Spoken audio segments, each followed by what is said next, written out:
Hello everyone, this video post is on William Frederick Cody, better known as Buffalo Bill. Now, Buffalo Bill was born in 1846 in the Iowa Territory, and he later died in 1917 Denver, Colorado. Now, everybody knows Buffalo Bill from his Buffalo Bill's Wild West shows, and he depicted the stereotypical Western cowboy, going out and fighting Indians and everything like that. But the economic situation of Buffalo Bill is far more complex than you would think. And it did, especially in the beginning, just after the Civil War, reflect that of the typical cowboy. After serving in the Union Army as a highly decorated officer, Cody utilized his skills as a ranch hand and a hunter to kill buffalo for the Kansas Pacific Railroad, the Eastern Division of the Union Railroad Company. He details this in a letter to Moses Kerngood, but he was contracted by the railroad to hunt and kill at least 12 buffalo per day to feed the railroad hands. And this is where he gets his name, Buffalo Bill, because he was reported to have killed over 4,000 buffalo over a period of 18 months, during which time he was paid anywhere from $1.75 to $5 a day, according to the estimates provided by the General Circular Bureau of Immigrants in Topeka, Kansas, dated March 11th, 1867. He could have been paid $1.75 to $5 per day once again. Now, the normal cowboy back then, according to the article by J.E. Salisbury and Andrew Kirsten, Daily Life Through History, work in the American West, cowboys typically earned $25 to $40 a month, and their room and board was included. So, given that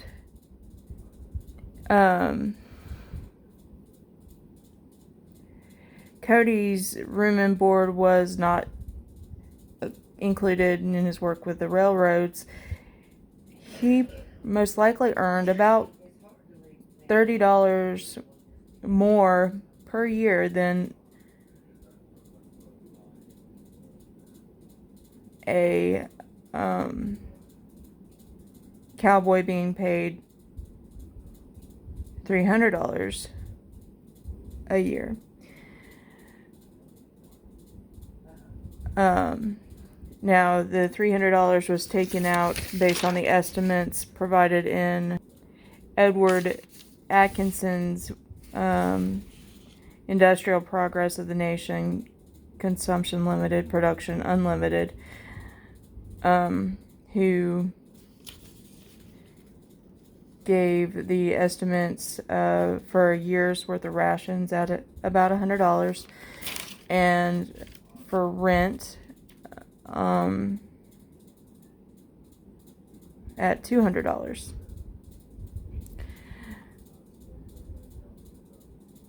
And he was performing very much the same sort of task that a cowboy would do. He was roughing it, he was killing buffalo. Later, his talents were secured through the United States military as a scout and hunter at $75 per month for a period of 4 years from 1868 to 1872. So he made a substantial amount more than the average cowboy, but this was skills that he had used as he was growing up. Now, his Buffalo Bill's Wild West has a different economic situation.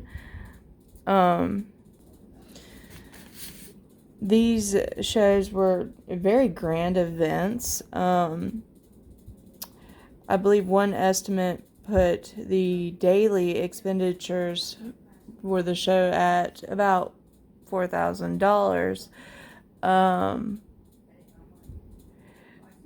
Now, we know that according to an article in the Daily Evening Bulletin, a newspaper based out of Maysville, Kentucky, this one was dated October 13th, 1882, that his admissions to these shows were ranged from 50 to 75 cents.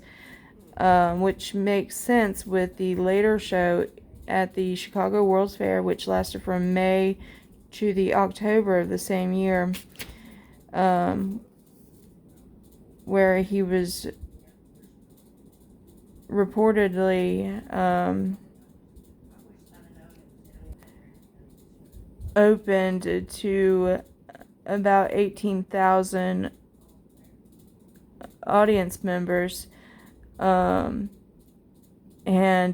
if he chose to price admission at 50 cents per person, then he would have made about $9,000 before expenses for that day.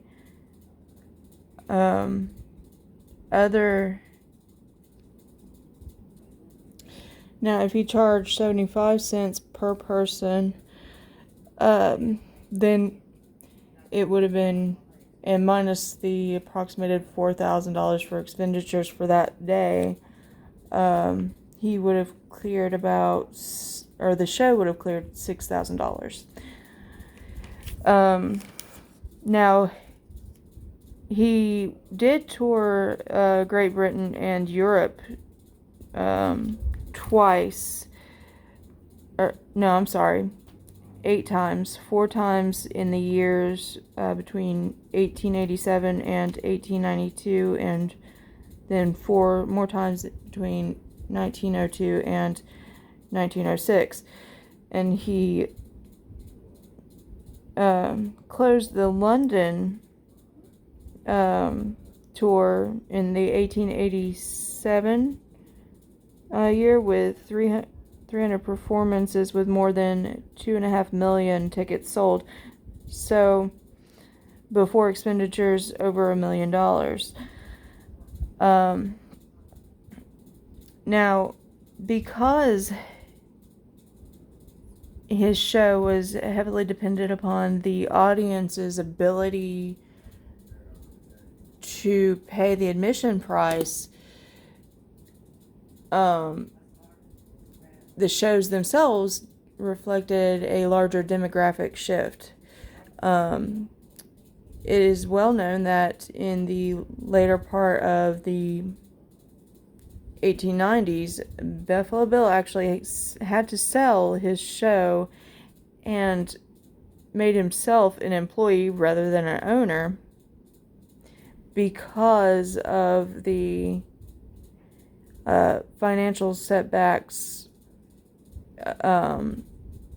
after the panic of 1893 and the following economic recession. Basically, during this time,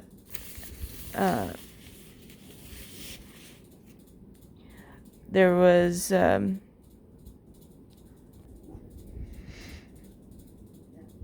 an estimated unemployment rate of about 10%. And given the fact that this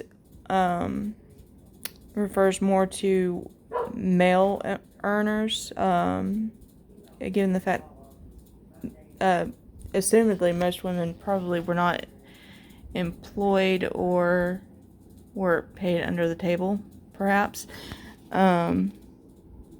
But it's also known that the GDP also fell about 2.5% from 1895 to 1896, and the GNP, or the gross national product, fell about 4% from 1892 to 1893, and fell a further 6% from 1893 to 1894.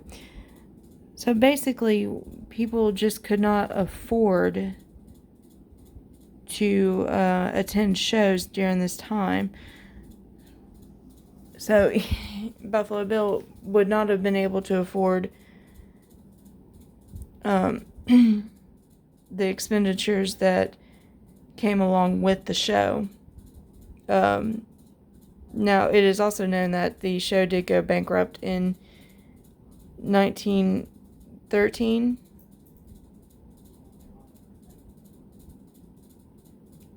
So, in this way, it really does show that larger demographic shift, because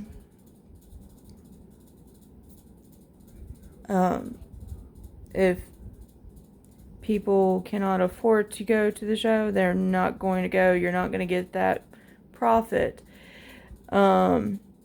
Whereas prior to 1893, people could afford, they were more than happy to go and see these shows.